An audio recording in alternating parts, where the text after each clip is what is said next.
Pour tes devis, il te faut déjà ta raison sociale qui soit inscrite sur ton devis.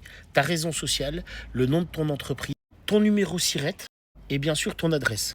Ensuite, il te faut l'adresse de facturation, le nom du client. Sur le devis, il faut aussi que ce soit inscrit s'il y a la TVA qui est applicable. Sache que si par exemple tu travailles pour des professionnels, c'est une TVA à 20% dans le nettoyage. Dans le nettoyage. Je ferai une autre vidéo pour la partie bâtiment.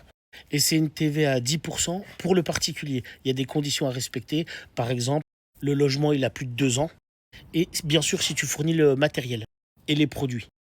Attention, la TVA à 10%, elle n'est pas automatique pour les particuliers. C'est sous certaines conditions. Sinon, c'est 20%.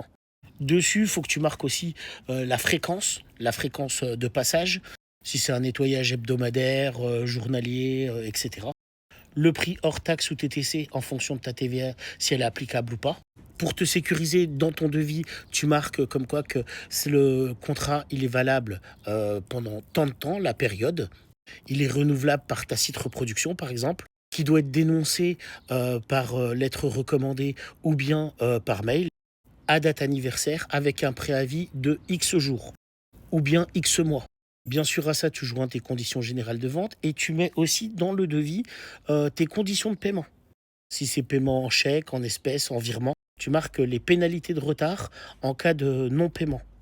Et toi, dis-moi en commentaire, tu savais tout ça? Et si tu mets tout ça sur ton devis, là, ça devient un contrat. Sinon, c'est juste un bout de papier.